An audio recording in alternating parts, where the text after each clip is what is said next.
네, 여러분과 함께 말씀 한 구절 잠깐 살펴보고 그 다음에 함께 나누도록 하겠습니다. 하나님의 말씀은 그 마태복음 19장 21절 말씀인데요. 제가 여러분과 함께 말씀을 읽도록 하겠습니다. 19장 21절과 21절인데요. 예수께서 이르시되 내가 온전하고자 할진대 가서 내 소유를 팔아 가난한 자들에게 주라. 그리하면 하늘에서 보화가 내게 있으리라. 그리고 와서 나를 따르라 하시니 그 청년이 재물이 많은 고로 이 말씀을 듣고 근심하며 가니라.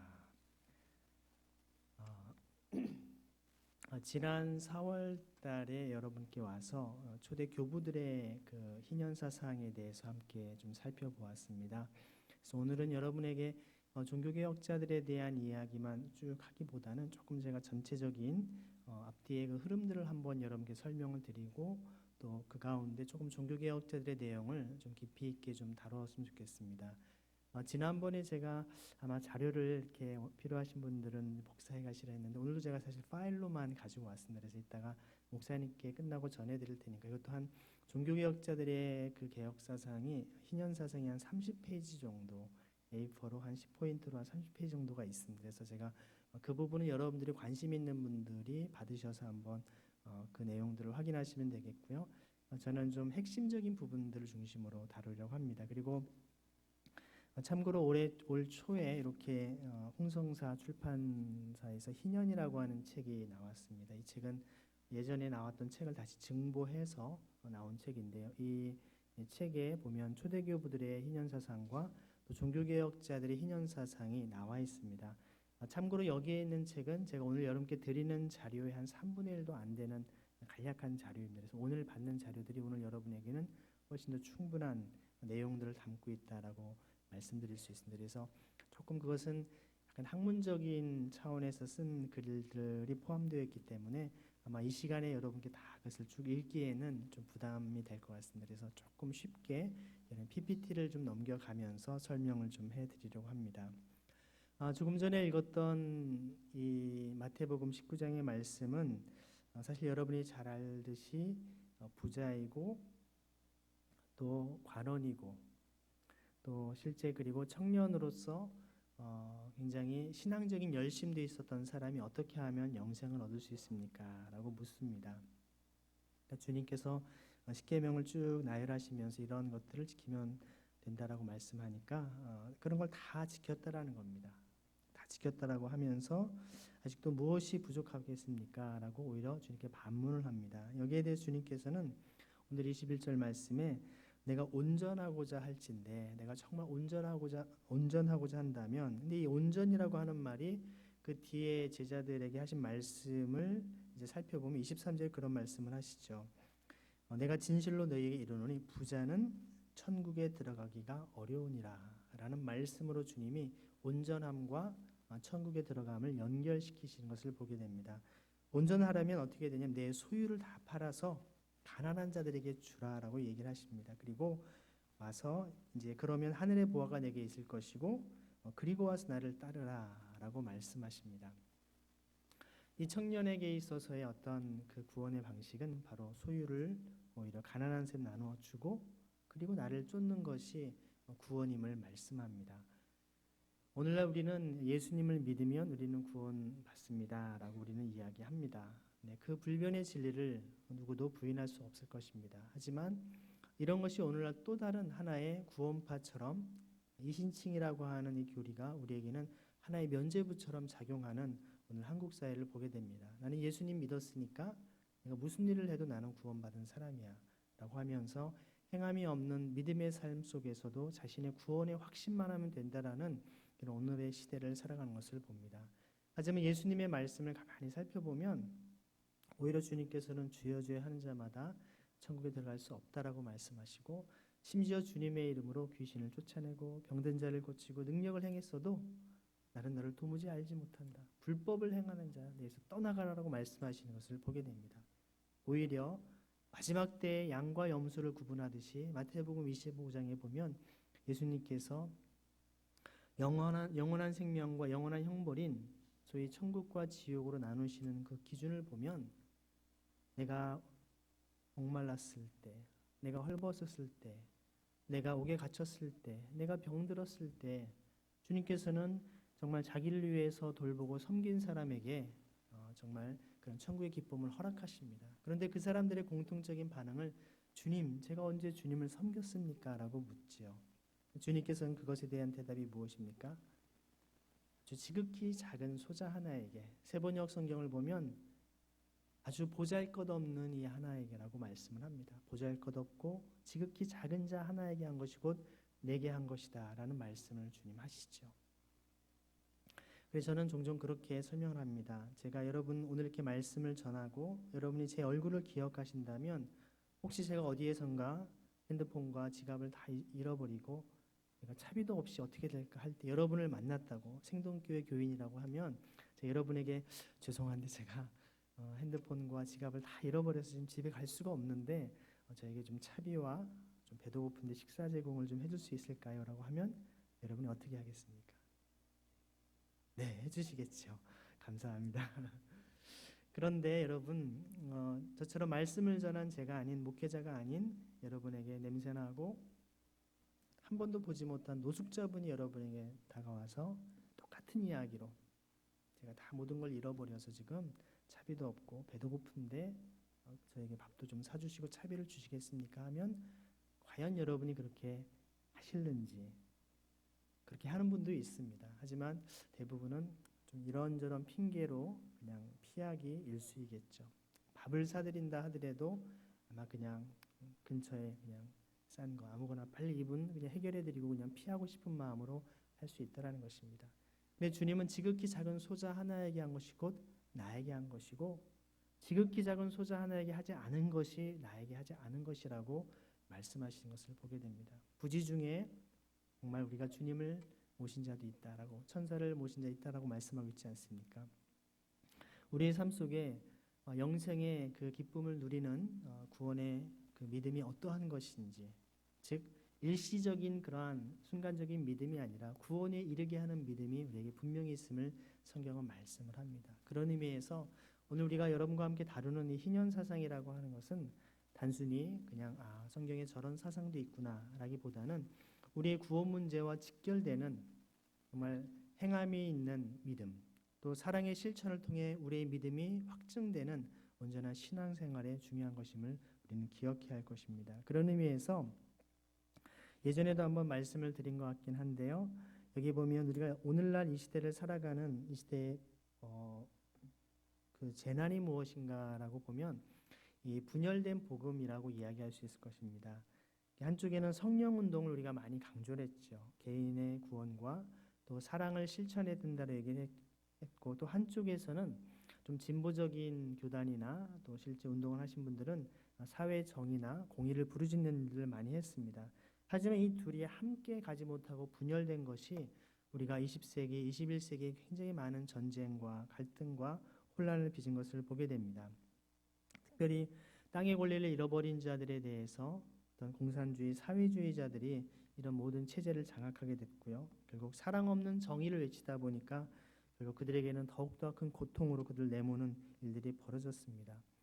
초대교회에서 역시 어떤 이런 성령운동과 달리 오늘 한국교회는 번영신학 그리고 교회 성장을 목표로 하는 그런 성령운동들이 진행이 됐죠. 다시 말하면 공의 없는 사랑이 이 땅에 가득 메웠던 것입니다. 공의와 사랑에 함께 하나님의 통치 원리인 공평과 정의와 사랑의 균형이 있게 이 땅에 나타나야 되는데 한쪽으로만 치우쳐 있다 보니까 결국 세상 사람들은 교회를 외면하기 시작하고 오히려 사랑 외치지만 그러한 거짓된 오히려 세상 사람보다 더 탐욕스러운 그런 사랑을 그들은 거부하기 시작하는 것입니다. 최근에 명성교회를 비롯해서 대형 교회들이 행하는 일들을 가만히 살펴보면 참 하나 어떤 재벌처럼 교회가 변화가고 있구나. 저는 이것이 단순히 큰 교회만의 문제가 아니라 규모가 적은 교회에도 교회의 숫자로 사람들을 팔고 넘기고 하는 이런 그 규모는 작을지 모르지만 실제 그 행태는 별반 다를 바 없는 그런 교회와 목회자들의 모습을 참 많이 보게 됩니다. 도대체 무엇이 문제인지, 어디부터 잘못된 것인지.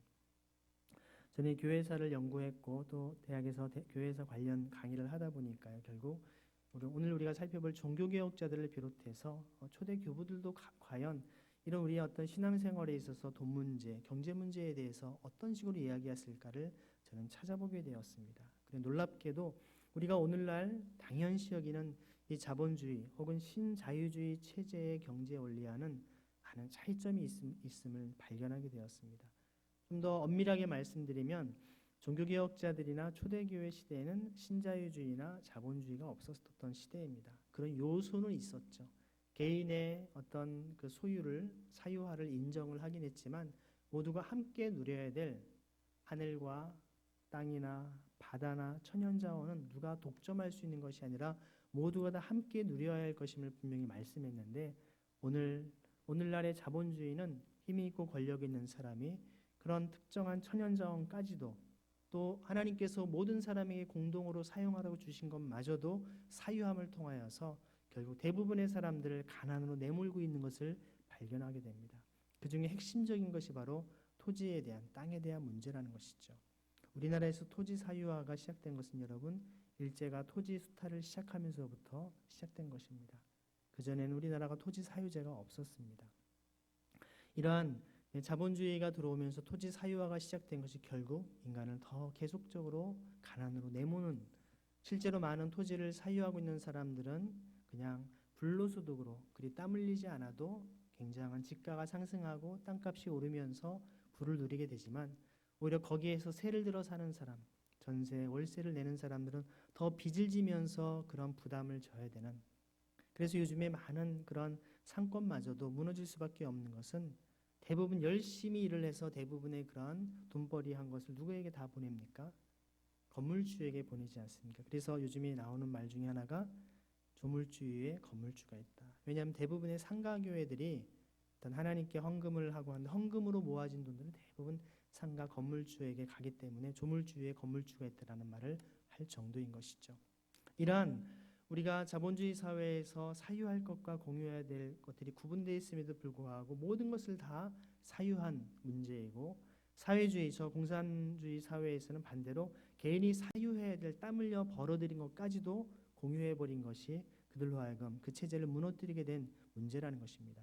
이처럼 저 북한의 사회주의도 남한의 자본주의도 사실은 우리가 성경적인 경제 원리로 비교해보면 조금 그것에 한계가 있음을 발견하게 됩니다. 여러분, 자본주의가 곧 성경적인 경제 체제가 아니라는 사실을 우리는 분명히 기억해야 합니다.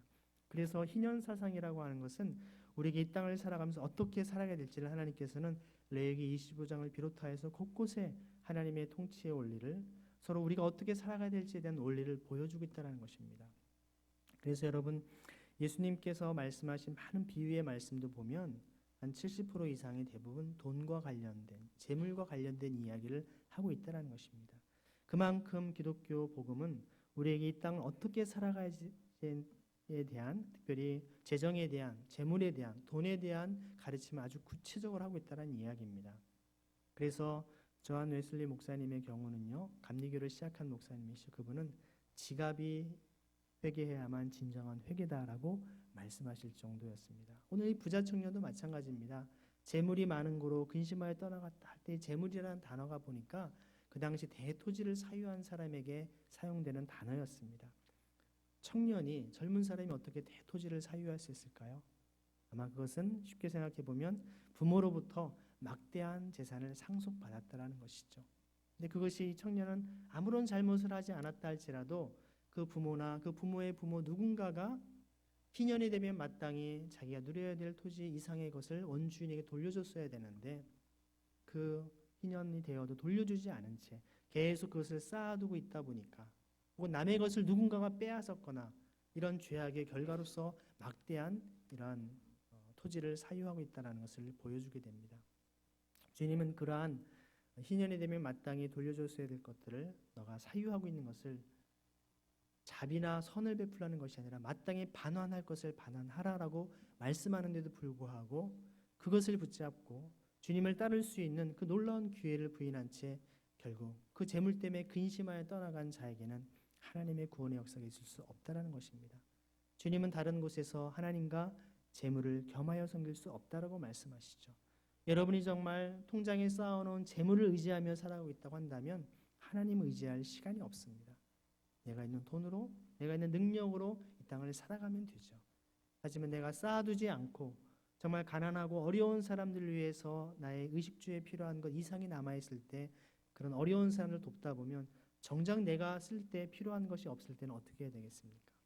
주님의 도우심을 구하며 기도하다 보면 주님께서 너무나 정확하게 채워주시는 경우들을 많이 보게 됩니다.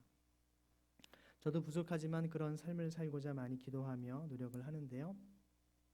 최근에도 얼마 전에 제 통장에 이렇게 아직 사례비나 제가 강의료나 이런 것들이 들어올 때가 되지 않았는데 돈이 한 30만 원 이상이 더 들어와 있어. 그래서 제 아내한테 내가 지금 갑자기 돈이 한 30만 원 이상이 들어와 있는데 혹시 우리가 주변에 도와야 될 분이 없는가 했더니만 아내 하는 말이 안 그래도 우리 큰아이가 학원비 30만 원 오늘 냈어야 되는데 당신이 정확하게 그 금액을 얘기를 했다라고.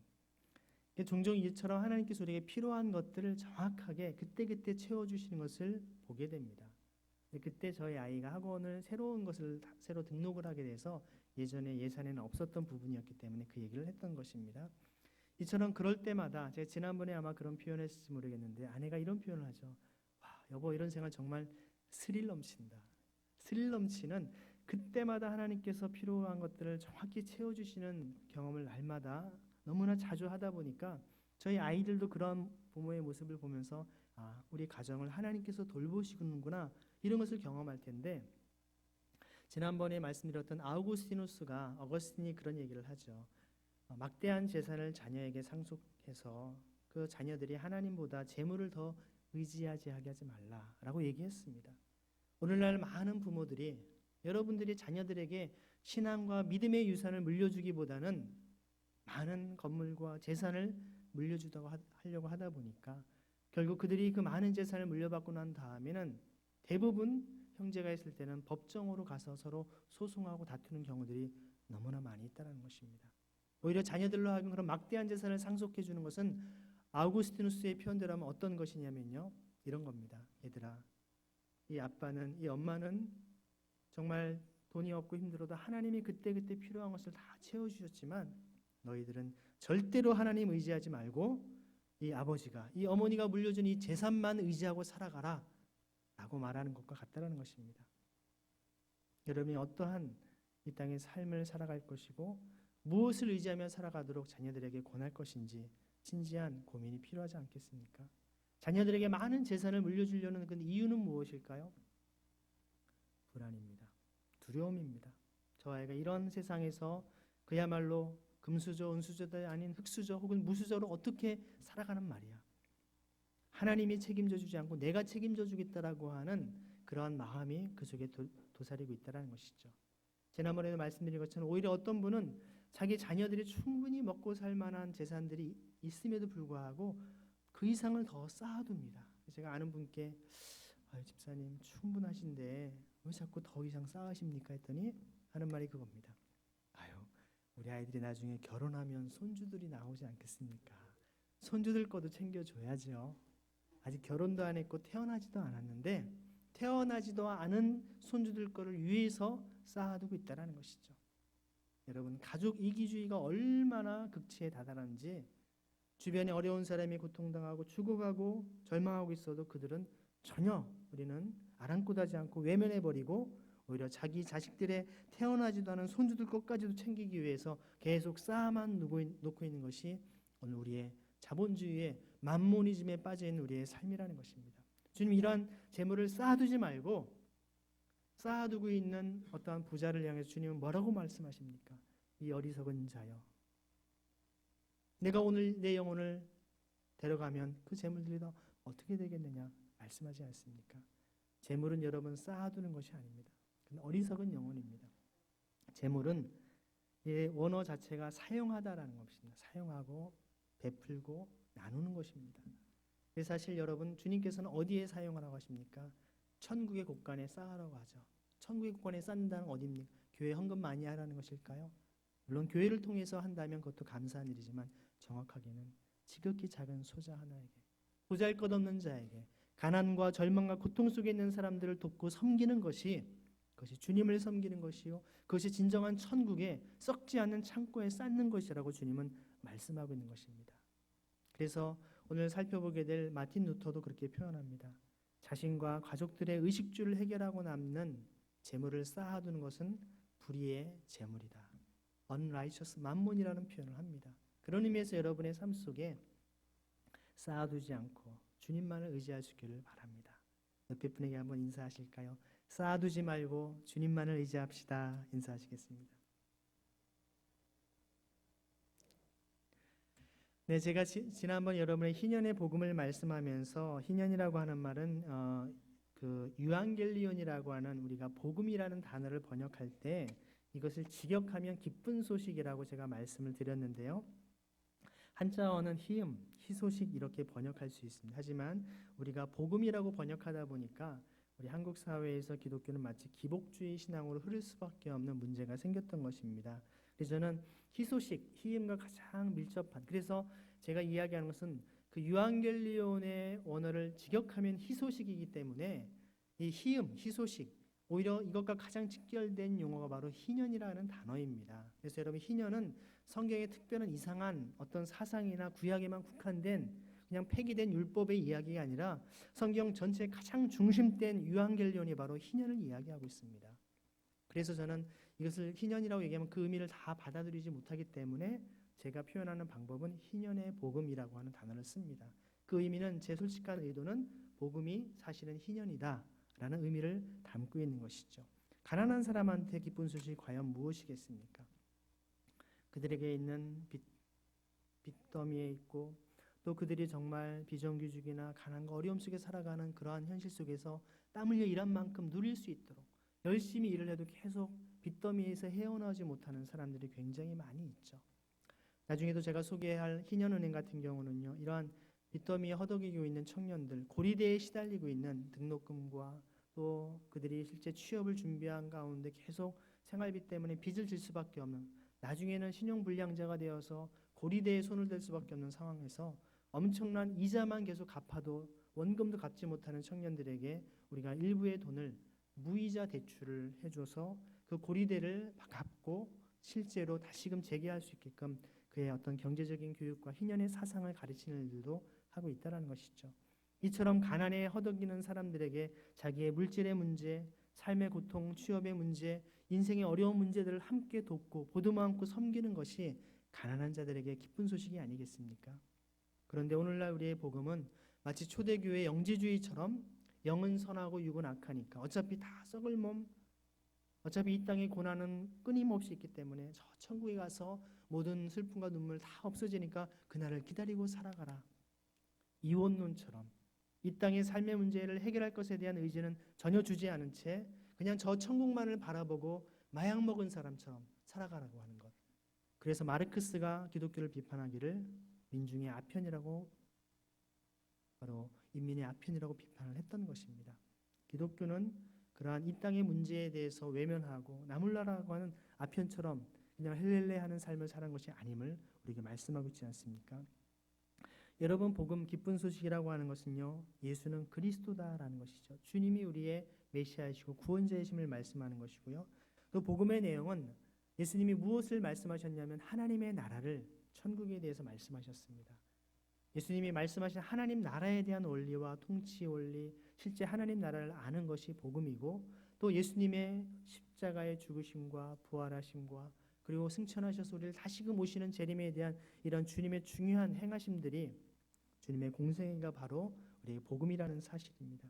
근데 오늘날 한국교회는 이런 예수님의 가르침에 대한 부분들은 거의 생략한 채 계속 주님의 부활과 죽으심과 부활에만 너무 집중하는 그런 문제가 있다는 것입니다. 강조할 만큼 중요한 것이지만 우리가 주님의 이 복음의 내용과 또 실제로 이 옷들의 생애가 함께 강조되어야 될 필요가 있다는 것입니다. 특별히 우리가 주님의 십자가의 죽으심을 이야기하는 구속, 구원이라는 단어 역시도 바로 리데미션이라는 단어를 쓰는데요. 그 히브리어 원문을 보면 바로 고엘이라고 하는 단어를 씁니다. 이것은 여러분 구약의 룻기에 보아스가 토지 무르기를 할 때 사용됐던 용어입니다. 고엘, 토지 무르기, 기업 무를 자 얘기하지 않습니까? 여러분, 이것은 50년마다 제도적인 희년을 지키지 못하는 사람들에게 오히려 희년이 오기 전에 자기 가까운 친척이 가난과 빚더미에 허덕이고 있으면 노예 생활하고 있으면 그를 다 풀어줄 것을 말씀하신 것이 고엘이 아니겠습니까?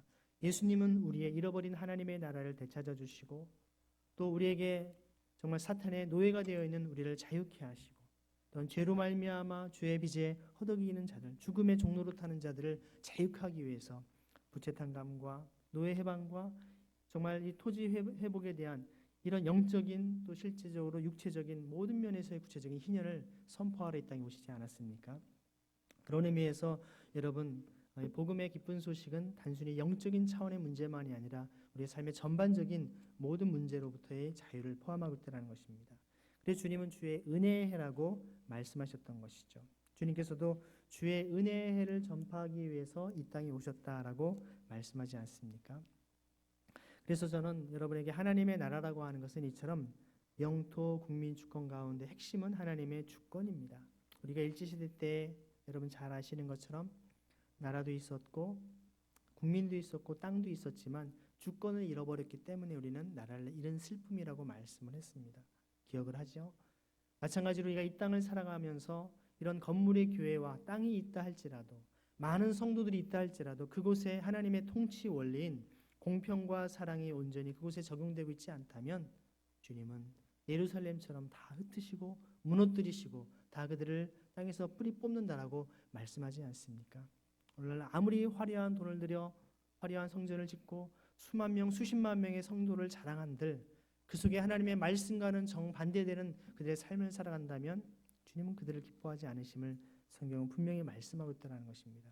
그런 의미에서 하나님의 나라는 계속 깃발을 꽂아가며 영토를 늘리거나 성도 수를 늘리는 것이 본질이 아니라 두세 사람이 모인 곳이라 할지라도 거기에서 하나님의 위로와 서로에 대한 공감과 고통과 아픔을 함께 나누고 함께 서로 사랑하면서 그들의 불의하고 억울한 것들을 하나님의 말씀으로 올바로 펴나가는 그런 아름다운 공동체, 이것이 바로 하나님의 나라의 모습이 아니겠습니까? 그래서 공평과 정의와 사랑에 함께 깃드는 사회가 공동체가 되어야 되는 것이죠. 시편 97편 2절 보면 하나님의 통치 원리인 하나님의 보좌의 두 가지 기초는 공평과 정의, 미슈파트와 쯔다까라고 이야기합니다.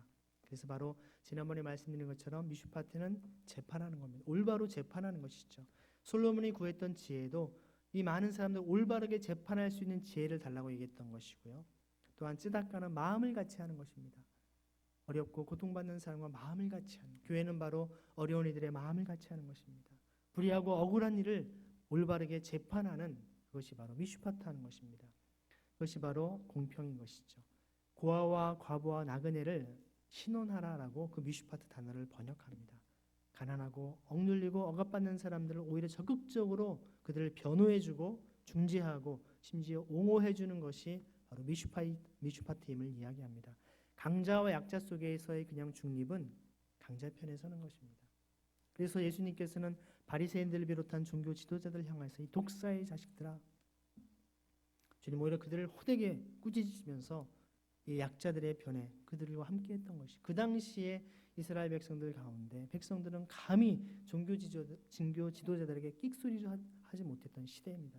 잘못하면 율법학자들이 그들을 돌로 쳐 죽여라 하면 돌에 맞아 죽을 수 있는 시대였기 때문에 아무런 말도 하지 못하고 정치와 종교에 결탁되어 있는 사회 속에서 그냥 늘 그 속에서 고통을 죄인 취급받으며 살아가야 되는 사람들이 대부분이었던 것이죠. 그들 앞에서 그들을 오히려 너희들이 바로 너희 안에 이미 하나님의 나라가 임했다, 너희가 바로 천국의 백성이다 말씀하면서 오히려 그들을 억압하고 고통스럽게 하는 그 종교 지도자들을 향해서 강력한 주님께서 그런 말씀을 했던 것들은 이것이 바로 주님의 통치 원리인 미슈파트에 해당되는 것입니다. 고아와 과부와 나그네와 죄인 취급받던 그들을 적극적으로 변호하는 것. 그래서 실제로 요한복음에서는 예수님께서 성령과 자신을 말씀하신 보혜사라고 하는 단어를 쓰십니다.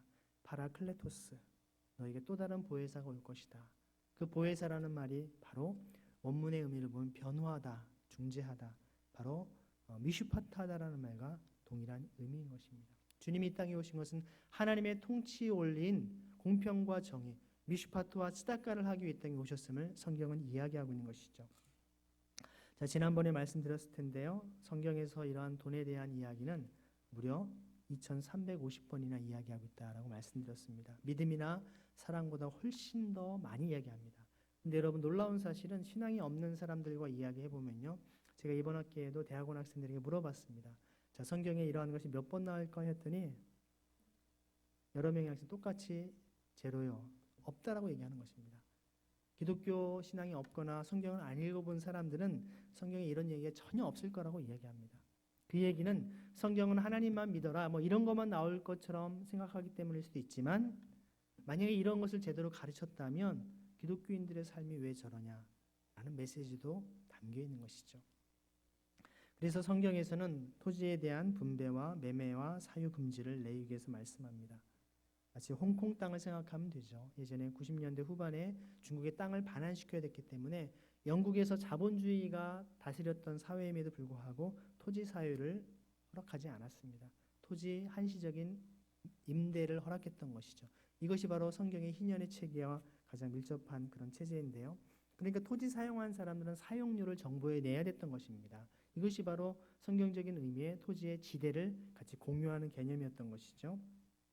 아까 말씀드린 것처럼 예수님의 구속과 희년의 핵심의 사상은 함께 연관된다는 것입니다. 그래서 소유에 대한 성경적인 입장들은 이처럼 천연자원이나 토지에 대한 것은 마땅히 공유해야 될 것이고요. 누구도 사유할 수 없습니다. 누가 여러분 하늘을 사유할 수 있고 누가 바다를 사유할 수 있겠습니까? 마찬가지입니다. 땅도 어느 누구도 혼자 사유할 수 없는 것입니다. 왜냐하면 우리가 만들지 않았기 때문에 그렇습니다. 하나님이 우리에게 잠시 지나가는 나그네를 주셨기 때문에 같이 사용해야 되는 것입니다.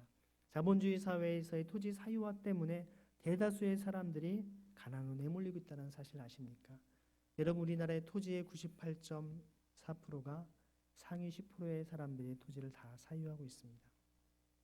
그리고 우리나라 토지의 51%가 상위 1%의 사람들이 다 사유하고 있습니다. 대부분의 사람들은 사실 토지에 대한 권리를 누리지 못하고 있다는 것이죠. 더 놀라운 사실은 여러분 우리나라의 모든 토지를 가지고 있는 사람 땅값을 다 합치면 그 돈이 얼마나 되냐면요. 수천조에 해당되는데 그 돈이면 캐나다 땅을 2번 반을 살 수 있는 돈입니다. 세계에서 두 번째로 넓은 땅인 캐나다 땅을 전체를 2번 반을 살 수 있는 돈이라는 것이죠.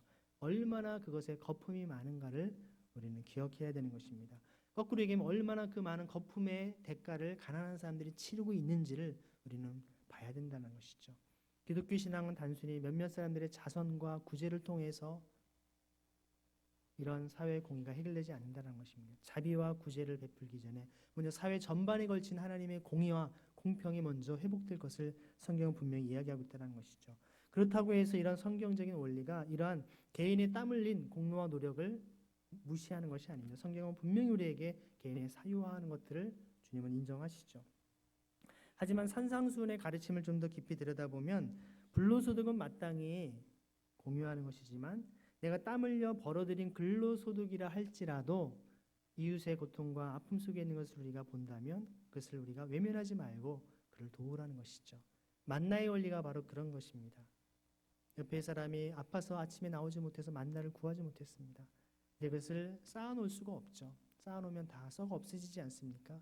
그럼 내가 이웃 아프고 어려운 사람을 위해서 내가 땀 흘려 더 많이 거두는 것입니다. 그리고 옆집에 가서 오늘 아침에 편찮으셨나 보네요.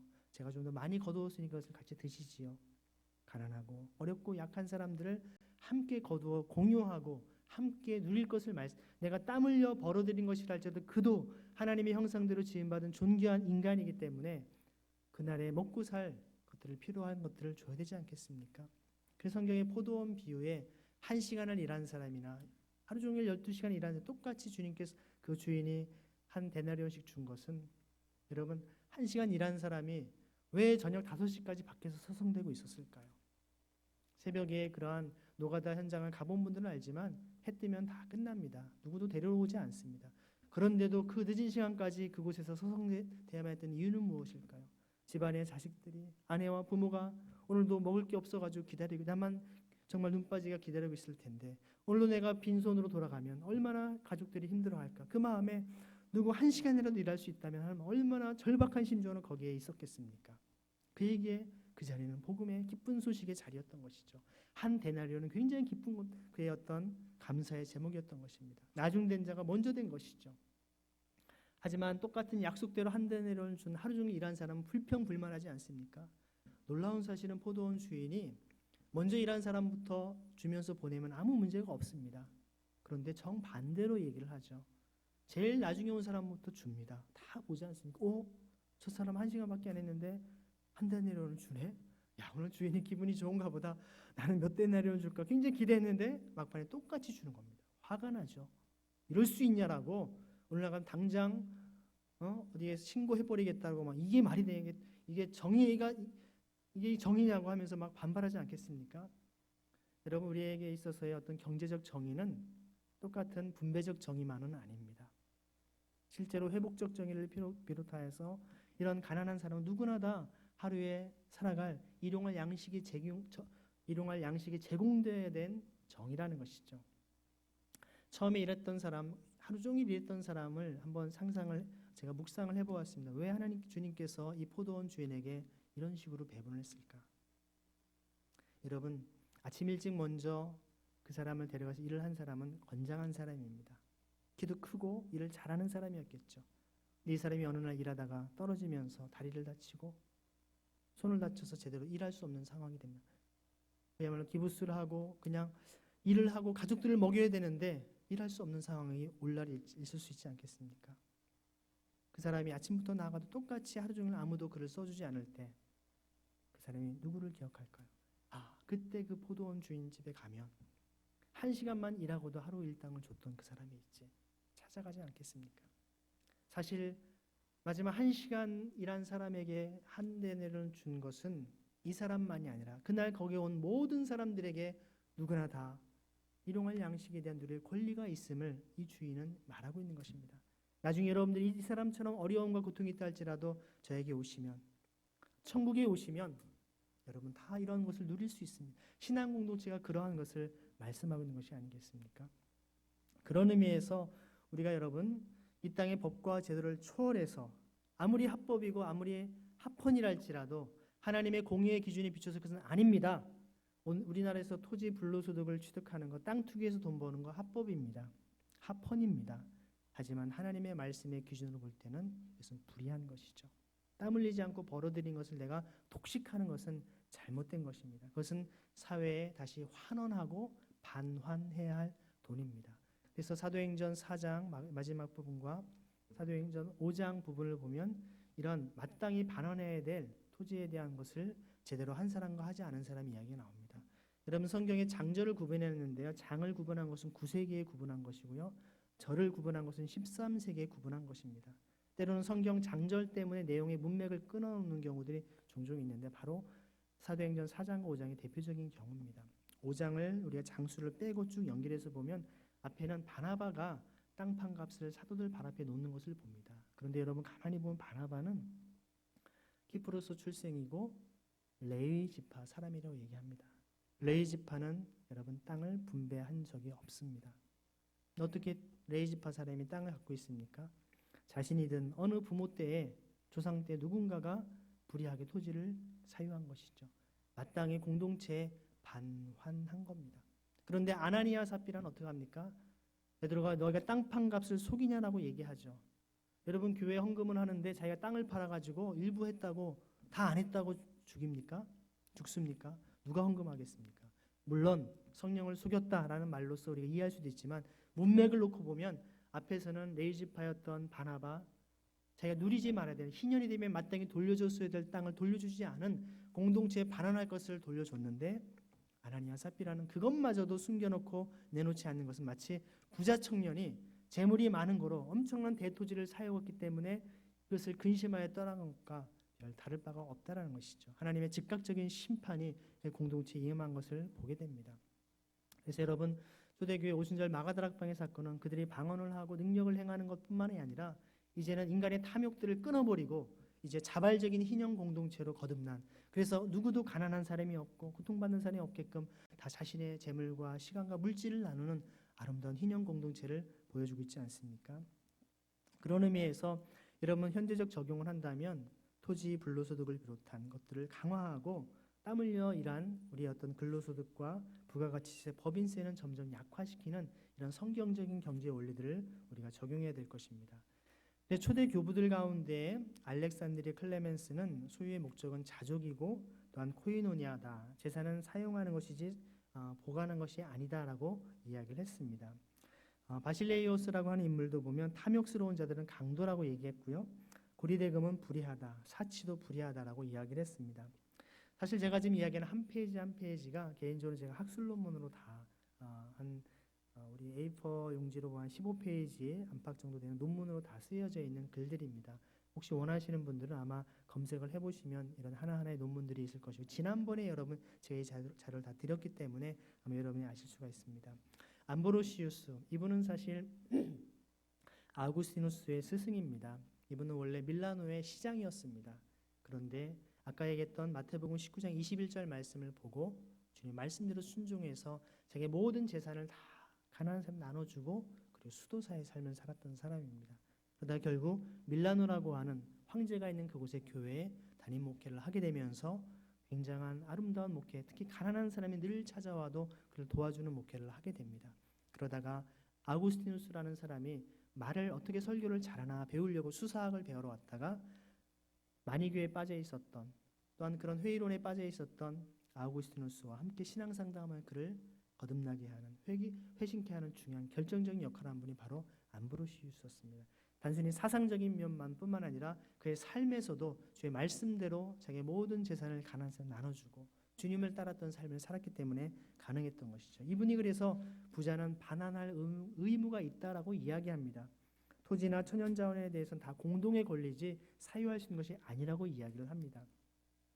그리고 황금의 입으로 불리는 바로 이제 크리스토스무스, 바로 동방교회 유명한 설교자인데 이분은 재물을 공유하지 않는 거 강도 행위라고 이야기합니다. 그리고 막대한 재산 상속하는 거 불의하다라고 이야기합니다. 미국이나 영국에 많은 부를 누리고 있는 사람들 가운데는 그래도 기독교 정신이 깊이 뿌리를 박혀 있다 보니까 바로 오블리스 노블리즈라고 하는 사상 속에서 우리에게 왜 더 많은 세금을 매기지 않냐 하면서 더 많은 세금을 내려고 하고 여러 정말 단체를 법인체를 세워서 더 기금을 더 많이 조성해서 오히려 가난한 사람과 어려운 사람 도우려고 노력을 하는데 우리나라는 아직 기독교적 정신이나 이런 문화들이 깊이 뿌리 박혀 있지 않다 보니까 그야말로 졸부들이 많습니다. 어떻게든 탈세하고 세금 내지 않고 자녀들에게 그냥 그대로 물려주려고 재벌들의 행태를 보거나 많은 가정에서도 그렇게 하고 있지 않습니까? 실제로 제 가까운 친구가 프라이빗 뱅커를 하고 있는데요. 바로 어떤 고액 자산 관리를 하고 있는 일입니다. 그래서 제가 물어봤습니다. 부자분들의 가장 큰 고민이 뭔지 알려줄 수 있냐 했더니 그 얘기를 하더라고요. 부자들은 재산 더 늘리는 게 고민이 아니라고. 그냥 그 재산 자체가 늘어나게끔 구조가 되어 있기 때문에 포트폴리오를 다양하게 부동산이나 주식이나 현금 자산들을 다 분산을 시켜놨기 때문에 그냥 자연적으로 늘어난다는 겁니다. 가장 그들의 주된 관심은 어떻게 하면 세금을 적게 낼 것인가. 절세가 그들의 가장 핫 이슈라는 것을 이야기하더라고요. 그래서 저는 전혀 생각해보지 못했던 절세가 그들의 주관. 이거는 이제 고액 자산을 관리하는 사람의 실제 현장에서 이야기이기 때문에 여러분이 어떻게 생각하실지 모르겠지만 그런 것을 보면 저는 그런 관심사가 그들에게 문제구나. 하지만 이런 것들을 기독교 신앙에서 보면 공의롭지 못하다는 것입니다. 부잣집에 개만도 못한 가난한 사람들의 존재.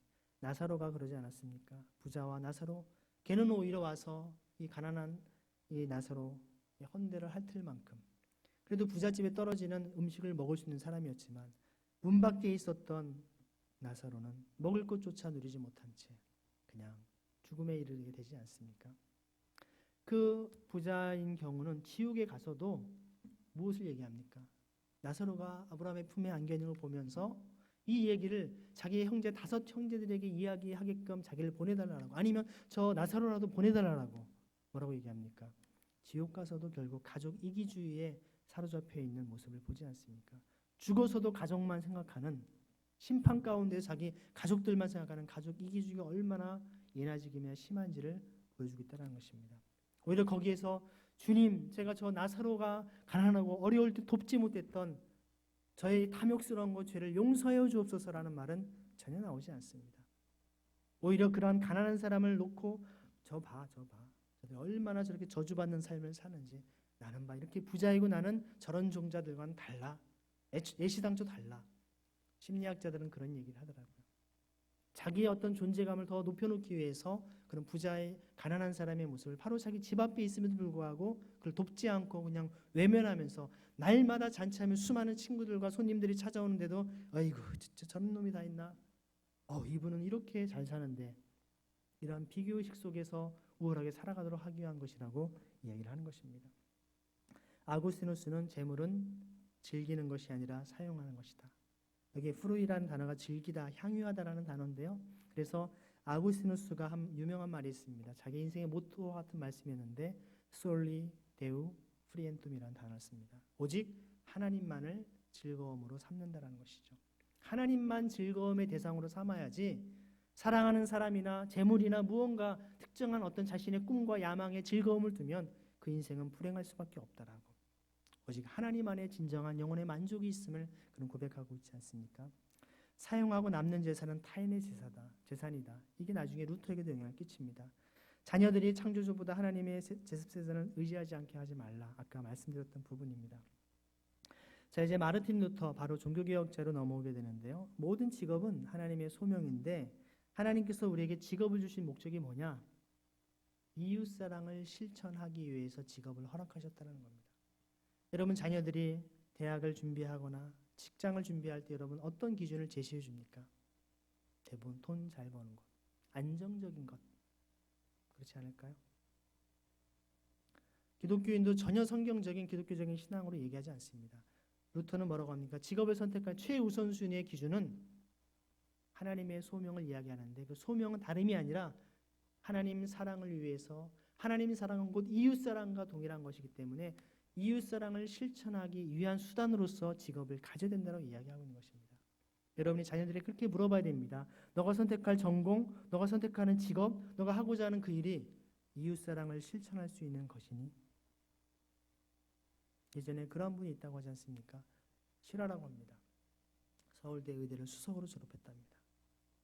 그 어머니 권사님 너무나 기뻐서 그럼 너 이제 서울대 의대 교수가 되거나 아니면 정말 서울대 어떤 관련된 좋은 병원에서 아주 유능한 의사로서 삶을 살아가면 되겠구나. 근데 그 아들이 믿음이 좋았습니다. 어머니가 그랬죠. 어머니, 저 우선 저 낙도에 가서 사람들이 오지 않는 좀 오지 섬에 가서 거기에서 제가 의료 활동을, 의료 선교를 하겠다라고. 어머니가 깜짝 놀랐고 권사님이신데 그러시죠. 그래야 너가 좋은 믿음을 갖고 있구나. 그런데 그래도 그런 걸 하려면 돈이 좀 필요하니까 먼저 교수가 되든지 먼저 의사가 돼서 좀 유명한 병원에 종합병원에 잘 돈을 번 다음에 나중에 해도 되지 않겠니? 아니요 어머니. 제가 그런데 안주하다 보면 결국 거기에 계속 제 스스로 빠져서 나중에 이런 선교의 사명을 의료 선교 못할 것 같다고. 지금 가장 좋을 때 지금 먼저 하겠다라고. 어머니가 설득하다 아니야 좀 화가 난 나중에 뭐라고 말씀하셨대요? 내가 너 보고 예수를 믿으라 그랬지 어디 예수처럼 살라고 했냐라고. 어머니의 답변이었습니다. 권사님이셨습니다. 만약 옆집에 권사님이 그런 얘기 하셨다면 할렐루야 귀한 자녀를 두셨네요. 하나님이 복 주실 거예요. 박수 칠 것이겠지만 자기 자식의 문제이기 때문에 내가 너 예수 믿으라 그랬지 언제 예수처럼 살라고 했냐라고. 오늘 많은 그리스도인들은 그러한 이야기들을 겉으로 말은 하지 않지만 속으로는 자식들에게 가족들에게 그러한 요구를 하고 있다는 것입니다. 예수처럼 따라 살아가는 거. 왜 그 어려운 길을 걸어가려고 해? 왜 고생하려고 그래? 얼마든지 좋은 길이 네가 능력이 부족해. 네가 없는 게 뭐가 있어? 내가 널 못 도와줘. 왜 그런 길을 걷는 거야? 바보같이. 모든 직업은 하나님의 사랑, 이웃 사랑을 실천하기 위한 우리의 통로가 되어야 됩니다. 그 당시 황제나 제후는 토지 수익의 불로소득을 최우선적으로 환수해야 된다라고 그의 글에서 분명히 이야기합니다. 제가 마틴 루터의 경제사상이라고 하는 학술 논문을 썼는데 거기에도 이런 내용들이 자세히 나와 있습니다. 여러분 드리는 자료에 여러분 볼 수 있습니다. 국가의 보편 복지와 경제적 정의 실현을 제도화해야 된다고 하면서 무상교육과 무상의료를 실시를 했습니다. 오늘날 우리 기독교인들이 이러한 것을 반대하죠. 여러분 개신교의 뿌리가 되는 루터는 무상교육을 시작했고요. 실제로 한번 동국대 교육학과 교수님이신 분이, 동국대는 불교대학입니다. 일부러 루터 종교개혁 500주년을 맞이한 2017년에 저희 목회자들 인문학 아카데미에서 동국대학교 불교 신앙을 가지고 있는 교육학과 교수님을 모셔서 그분이 루터에 대해서 한번 연구를 해달라고 발표를 시켰습니다. 이분이 놀라운 이야기를 했습니다. 루터는 역사상 최초의 공교육자입니다. 크리스찬이 아닌 분입니다. 역사상 제일 먼저 귀족들만이 교육을 받던 시대에 모든 가난한 아이들까지도, 남자만이 아니라 여자 아이들까지도, 누구나 어린 아이들까지도 다 교육을 받을 수 있는 최초로 한 사람이 루터라는 거예요. 최초의 공교육자, 무상교육을 다 시킨. 그 당시에는 귀족들만 학교에 다닐 수 있었고 여자들은 다닐 수 없었어요. 우리나라 조선시대에 여자들이 서당에 갈 수 없었죠. 혼나죠. 어디 감히 여자가 글을 배우려고 하는 이런 시대였습니다. 우리도 불과 100년 전에 그랬습니다.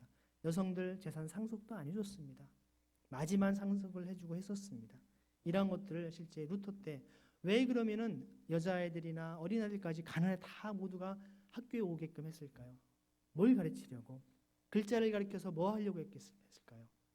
성경을 읽고 신앙을 갖도록 하기 위해서 교육을 시작한 것입니다. 오늘날 선교사님들이 왜 병원을 짓고 학교를 세우면서 합니까? 선교사들이 말하는 트라이앵글 메소드입니다. 선교에 있어서 교회와 학교와 병원은 바로 신앙을 갖기 위한 중요한 통로가 돼요. 아프고 가난한 사람들을 그들이 치유받고 회복해서 주님의 은혜를 갈망할 수 있게끔, 그리고 배우지 못한 아이들이 배워서 성경을 읽고 신앙을 가질 수 있도록 하기 위해서. 우리 초창기 한국교회 선교사님들도 그런 일을 하지 않았습니까? 이 시작이 바로 루터가 이런 일을 했던 것이고요. 가난한 사람들 무료 의료까지 제공을 했던 것입니다. 쯔빙글리라고 하는 쥐리히의 종교개혁자가 있는데 이분도 마찬가지로 교회개혁과 시의회를 통한 사회개혁을 같이 했습니다. 개혁이 교회 안에만 머문 게 아닙니다. 여러분, 루터의 종교개혁이라고 하는 말은요, 영어로는 리포메이션이라고 얘기하는데 라틴어로 리폼으로 마치오라고 하는데, 그 단어는 여러분 어디에도 종교라는 말이 들어가 있지 않습니다. 그냥 개혁이라는 말이 나와 있습니다. 우리가 보통 루터의 개혁을 종교개혁으로 부른 것은 1920년대 칼 홀이라는 학자가 루터의 개혁을 살펴보니까 이신칭이라고 하는 종교적 개혁이 중심이었구나 해서 그때부터 1920년대부터 종교개혁이라는 호칭이 붙여진 것이지, 그 이전까지는 적어도 400년 가까이는 그냥 루터의 개혁은 그냥 개혁이었습니다. 교회와 사회 전반 모든 영역의 개혁이었던 것이죠. 그런데 오늘날 우리가 종교개혁이라고 하는 개념을 너무 교회 안에만 국한을 시켜놓습니다. 교회는 사회에 대해서 우리는 그런 소리 하는데 아니야. 그런 사회사업이나 그런 건 세상 사람들이 하는 거고 우리는 개인 영혼 구원만 하면 돼. 그렇지 않습니다. 하나님의 공의를 향한 인간의 정의를 외쳤던 사람이 찌빙글리였었습니다. 인간의 법과 제도는 항상 기득권들과 가진 사람들에게 유리하게끔 되어 있습니다. 끊임없이 그래서 상대화하고 절대적이고 정말 영원한 하나님의 공의의 기준에 비추어서 인간의 법과 제도를 끊임없이 상대하고 변화시키며 개혁하는 것이 그리스도인의 삶이라는 것입니다. 그래서 어려운 말로 에클레시아 셈페러 리포르만다라는 말이 있습니다. 교회는 항상 개혁되어야 된다고 말을 하고 있죠. 그리고 생명을 위한 복지, 또 섬김의 경제 체제를 구축합니다. 예전에 송파 세모녀 사건만 보더라도 그들이 구청이나 동사무소에서 주민센터의 지원을 받을 수 있는 대상인데도 죽지 않습니까? 왜 그랬을까요? 그들에게 가서 가난하다는 것을 입증시켜줘야 되는 자존심 문제인 것이죠. 여러분, 기본소득처럼 얼마나 하나님께 좋은 제도들을 우리에게 지혜를 주시는데 왜 이런 것들 우리가 적용하지 않을까요? 칼빈의 경우는 우리의 장로교의 뿌리가 되는 인물이죠. 공평의 원리에 근거한 경제적 정의를 그는 이야기합니다. 사회개혁뿐만 아니라 복지를 제도화할 것을 이야기를 했죠. 그래서 희년 사상에 기초한 지공주의적인 경제체제, 바로 지대를 공유하는 것, 어떤 토지, 자본, 노동 가운데 자본과 노동에 대한 근로소득은 다 사유하고 토지에서 발생하는 혹은 천연자원에서 나오는 불로소득은 공유하는, 이것을 지대를 공유하는 데 지공주의적인 요소라고 경제학자들이 현재 쓰고 있는 용어입니다. 대표적인 것이 최근에 이제 미국의 알래스카주, 예전에 구소련 땅이었는데요. 거기에 엄청난 지하자원이 나와서 AFP라고 하는 기금을 조성을 합니다. 바로 알래스카 퍼머먼트 펀드라고 얘기를 하는데요. APF입니다. 그래서 석유에서 나온 엄청난 자원들로 학교를 짓고 도로를 닦고 다 모든 사회 기반 시설을 해놓고도 돈이 너무나 많이 남는 겁니다. 그래서 그 돈을 어떻게 하기로 했냐면 그 알래스카 주에 거주하는 주민들에게 n분의 1로 나눠주기로 결정을 한 것이죠. 그런데 저는 그 금액이 되게 궁금했었습니다. 근데 몇 년 전에 제 수업에 알래스카주 학생이 교환학생으로 왔었어요. 제가 그 여학생이었는데요. 이제 우리말을 잘 못해서 영어로 이제 천천히 질문을 해본 얘기를 들어봤는데 제가 너 APF 아니야 했더니 어떻게 그걸 아시냐 그 반응하면서 1년에 얼마쯤 받니 했더니 실제로 5명의 가족이랍니다. 많이 받을 때는 1인당 3,000불도 받고요. 적으면 1인당 1,000불 정도 받는데요. 평균 매년 2,000불씩 받는데요. 5명이니까 10,000불을 받겠죠. 1년에. 평균 2천만 원이면 5명 어린아이부터 할아버지 똑같이 준대요. 10,000불이면 우리 돈으로 1,200만 원입니다. 매년 1,200만 원, 한 달에 100만 원꼴을 계속 세금 낼 거 다 내고 돌려받는 돈입니다. 매년 그렇게 받고 있다는 것이죠.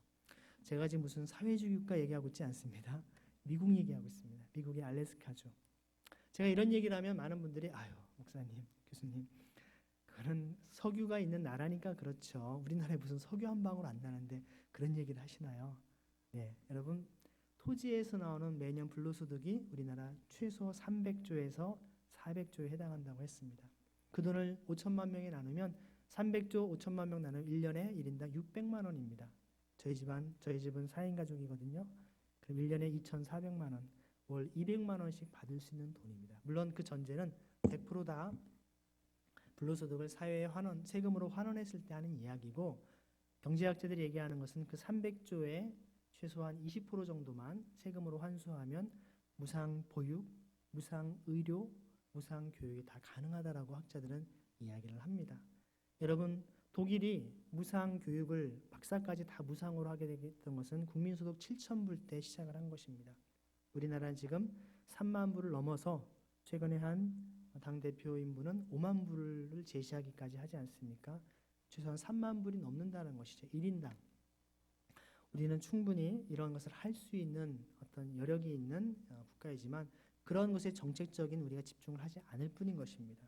자, 그래서 여기에 나오는 종교개혁자들의 이런 정책들이 이렇게 나와 있고요.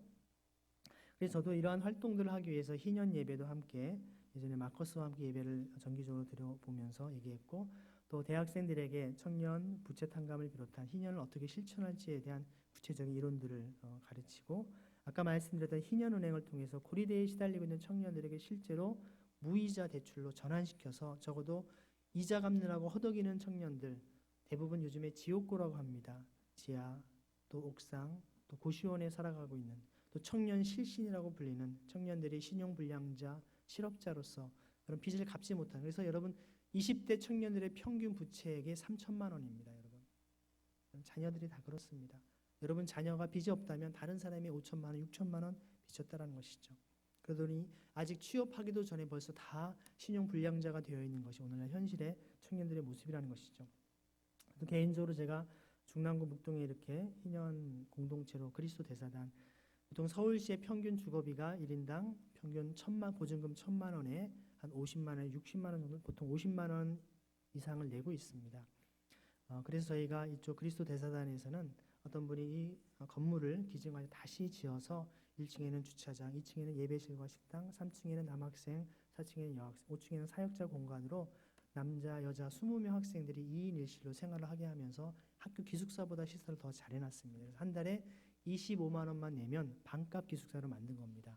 먹고 자고 다 해결할 수 있게 추가 전혀 내지 않아도 되게끔 하고 화요일마다 정기적으로 예배 드리고 또 서로 신앙 상담도 하고 얼마나 재밌게 애들이 지내는지 참 아름다운 희년 공동체를 만들어가고 있습니다. 하나의 작은 시도인데요.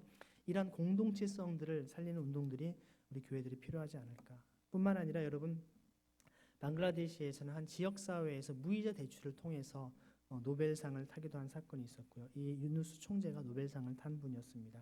또 바르셀로나에서의 한 여시장이 실제로 이제 주택 담보로 했다가 빚을 갚지 못해서 다 쫓겨난 사람들. 그래서 이들이 공공건물에 무단점거하고 생활했는데 그 공공건물에 무단점거한 사람한테 내쫓는 이런 상황 속에서 자신도 집을 잃었던 사람이었기 때문에 이런 공공건물에 있는 사람 내쫓지 말고 은행이 그런 바로 3개월 이상 이자를 냈지 않았다고 해서 바로 이것을 다 경매에 넘기는 일을 해서 그 집을 저당 잡치지 말고 다 가난한 사람들을 위해서 정책을 바꾸라고 하면서 결국 바르셀로나 시장이 되었습니다. 그래서 결국 압류되어 있는 책들 이런 것들을 불법 점거하고 있는 문제점들을 해결하기 위해서 이런 식으로 하죠. 시장으로 당선된다고 나자 바로 이 여인이 어떤 걸 시작했냐면 12개 이상의 빈집을 2년 이상 은행에 가지고 있으면 6만 유로의 벌금을 매기기로 어떤 시의 어떤 조례를 바꿔버린 것입니다.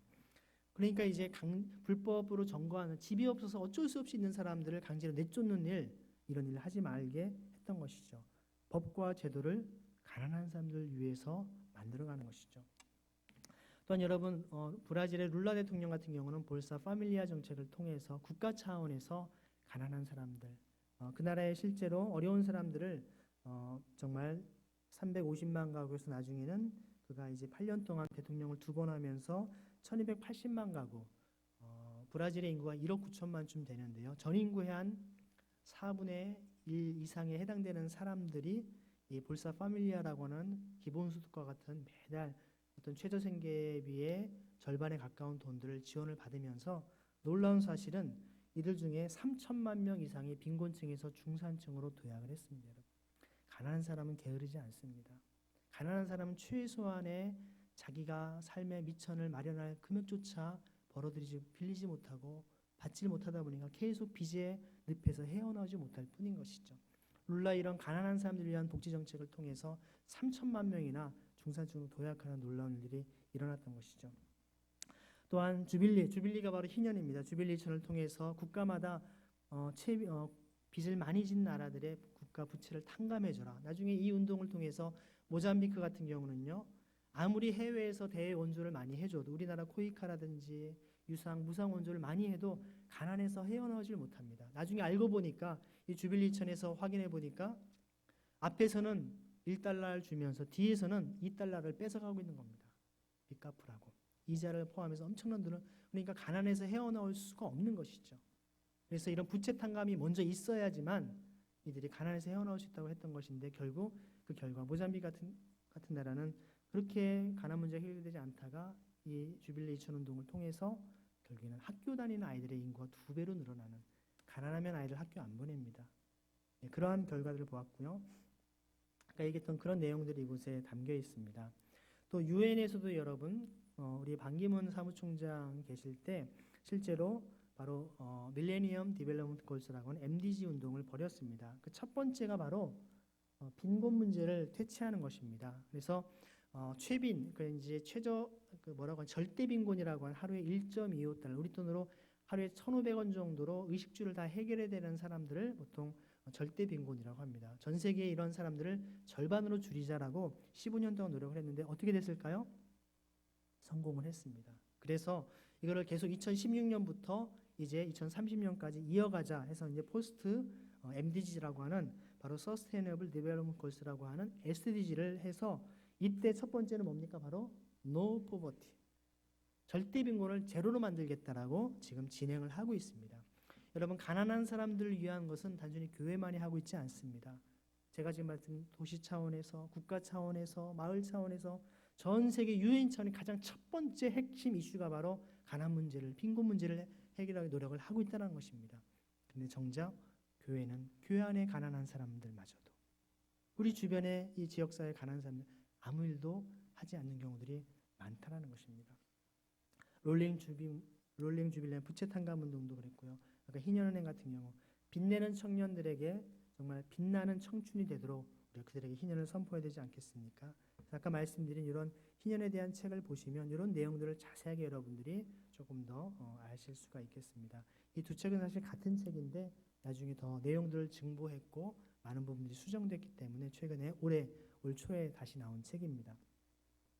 자, 그래서 우리가 이러한 운동을 통해서 정말 이 성서한국, 통일한국, 선교한국, 희년의 복음이 넘치는 희년한국이 되도록 기도해야 될 것입니다. 그래서 김교신 선생님은 그렇게 표현하죠. 이 아시아 전 대륙을 짊어지고 웅비하려는 모습이 아닌가. 토끼나 호랑이의 모습이 아니라 아시아 전체를 짊어지고 지기를 지고 일어날 때 하는 그런 웅비하는 모습이라고 했던 것처럼 우리가 주님 안에서 하나가 될 때 이 세계 열방을 향한 귀한 섬김을 감당할 수 있으라고 봅니다. 아마 제가 더 많은 시간들을 여러분과 할 수 있다면 감사하겠지만 제가 벌써 1시간 이상을 여러분께 함께 말씀 나누었습니다.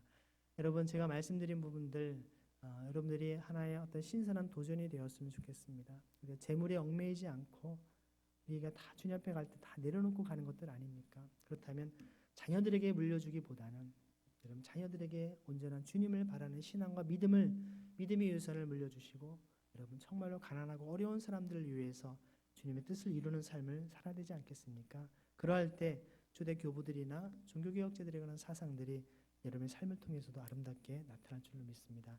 잠깐 제가 기도하고 그리고 이제 목사님께서 나오셔서 기도 인도해 주겠습니다. 하나님 아버지 감사합니다. 우리에게 허락하여 주신 이 희년의 복음을 통해 하나님의 사랑이 증거될 수 있도록 우리를 사용하여 주시고 주님 홀로 영광 받아 주옵소서. 살아계신 예수 그리스도의 이름으로 감사하며 기도드립니다.